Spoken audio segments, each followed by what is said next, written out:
Bonjour. Une des vertus les plus importantes pour la vie en société et la vie avec son prochain, c'est la tolérance. C'est une vertu qui n'est pas toujours très répandue.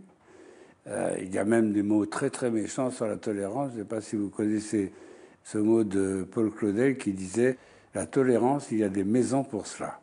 Donc on ne peut pas être plus méchant envers la tolérance. Pourtant, que serait la société sans la tolérance? Et ce que vous vouliez nous dire aujourd'hui repose sur un texte du Talmud où un païen est venu dire à un célèbre rabbin Hillel « Enseigne-moi toute la Torah pendant que je me tiens sur un pied ». Donc c'était un peu une provocation. Et qu'on lui répond le rabbin Hillel, un des très grands maîtres du Talmud. Il lui répond « Ne fais pas à l'autre ce que tu n'aimerais pas qu'on te fasse ». Or, vous savez que c'est très intéressant, parce que Voltaire, dans son traité de la tolérance, a repris la phrase mot pour mot, sans citer que ça venait du Talmud. Comme d'habitude, le Talmud est très souvent pillé par des grands penseurs sans qu'il soit cité.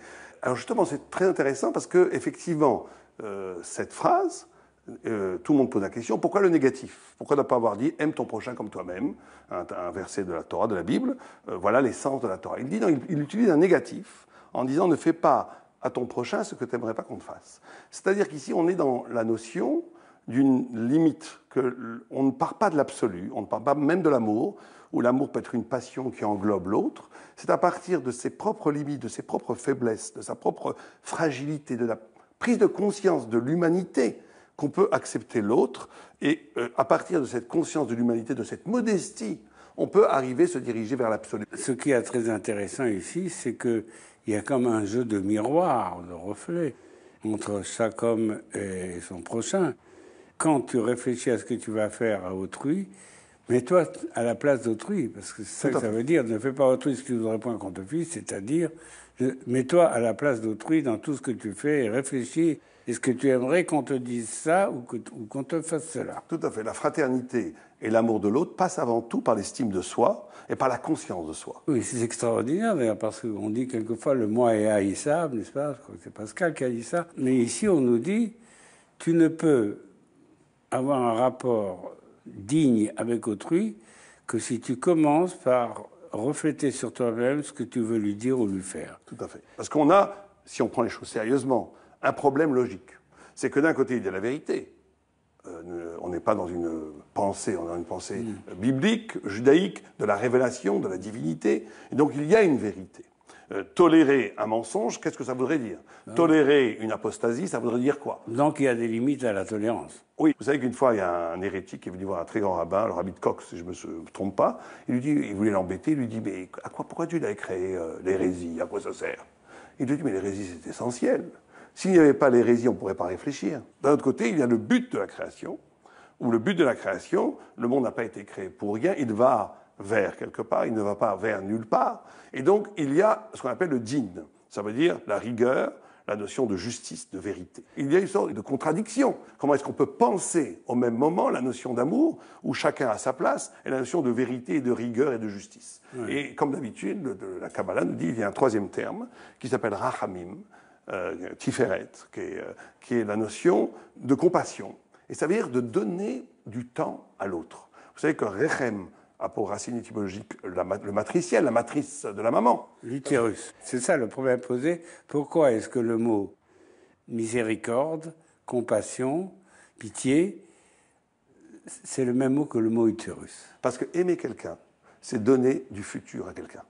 C'est d'accepter ses faiblesses maintenant et de lui dire « prends ton temps pour réaliser ce que tu ne réalises pas encore ». L'utérus est considéré par ces auteurs comme la possibilité d'avoir plusieurs chances.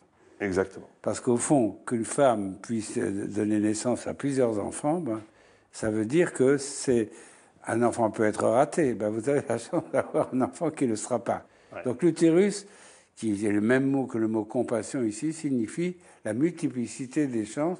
Et la tolérance, c'est la possibilité d'accepter la multiplicité des personnes. Quand Dieu a voulu créer le monde, il a voulu le créer au début avec la mesure de justice, de digne. Il a vu que le monde ne tiendrait pas. C'est très très profond, c'est peut-être un des enseignements les plus profonds du Talmud.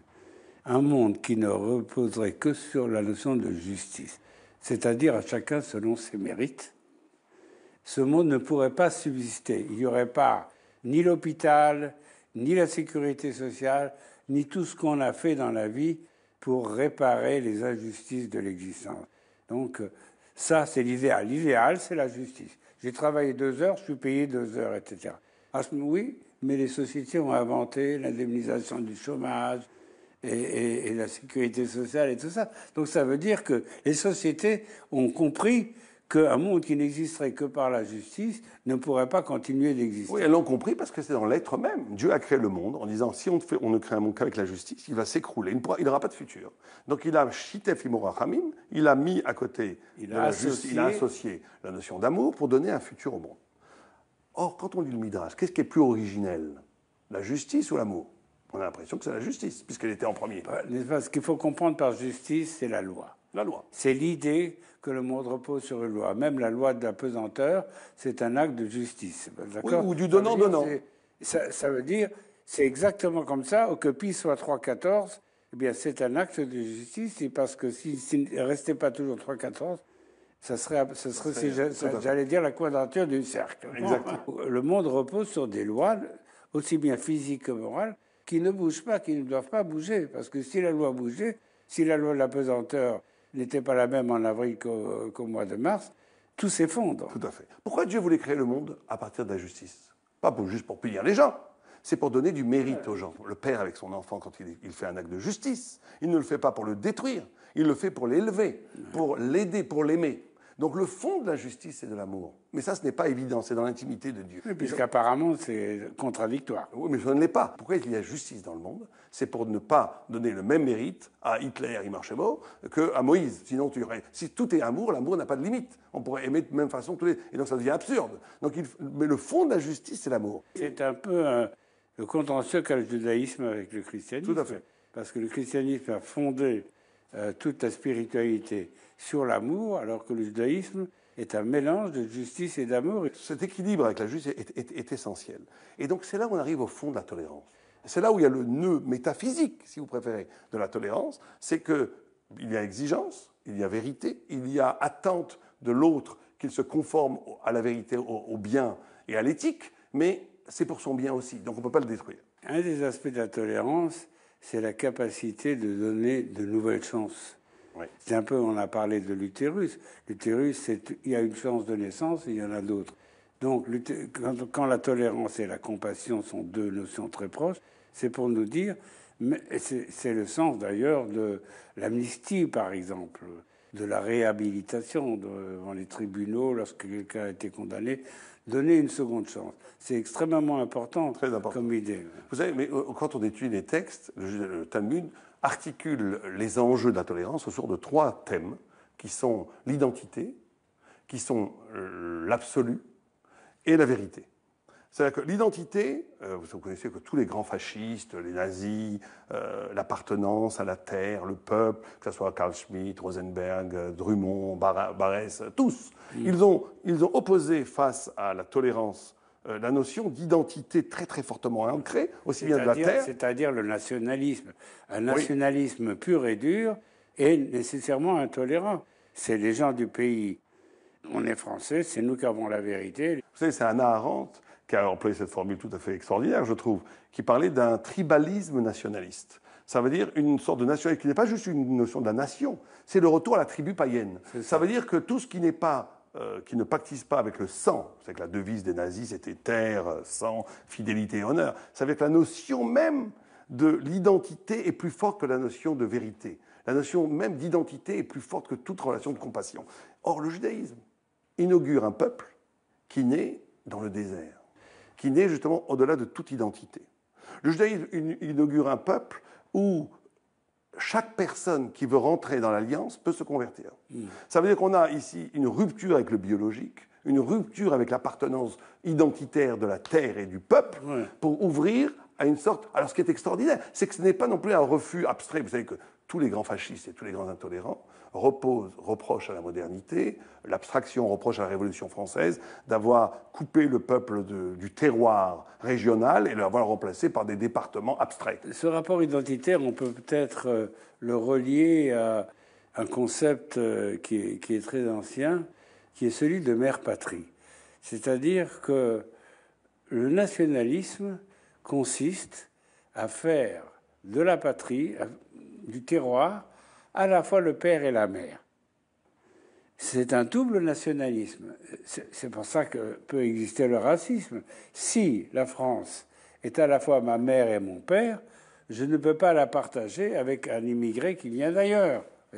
Donc ce concept de mère-patrie est un doublement de l'identité par le sol. Voilà, aujourd'hui, on a de grandes discussions en France sur la relation au sol, la relation par le sang, par la naissance paternelle et maternelle. Donc je suis français même si je suis né en Angleterre, mes deux parents français, ou le droit du sol. Vous voyez, il y a le droit du sang, le droit du sol. Oui, tout à fait. Mais alors justement, le judaïsme a résolu le problème avec l'ouverture à la conversion, qui est ouverte à tous les hommes, et avec une naissance dans le désert qui montre un rapport non identitaire à l'absolu. Mais là où ça va très très loin, où là c'est extraordinaire, vous savez qu'il y a quelque chose de tout à fait curieux par rapport à la notion de tolérance dans le judaïsme.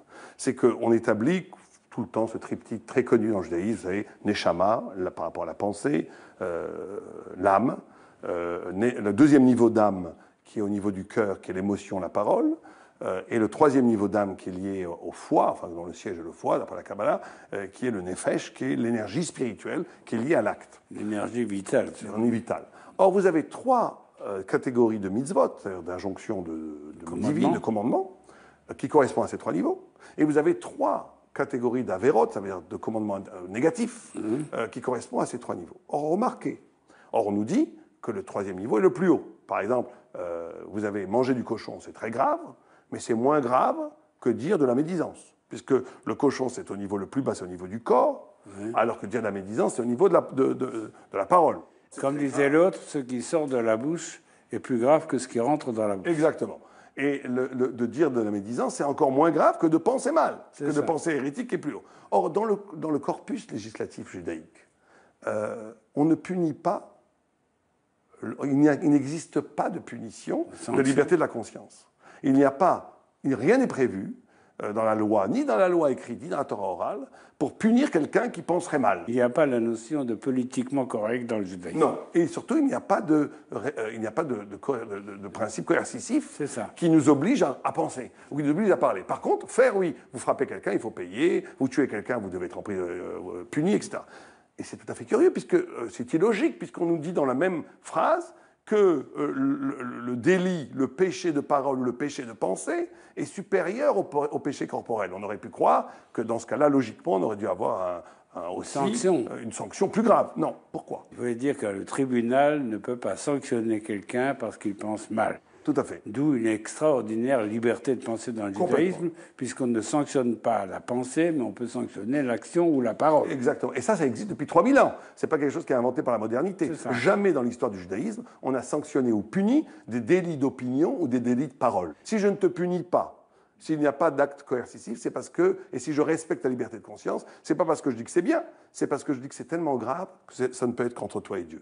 Merci beaucoup, Raphaël Saadar.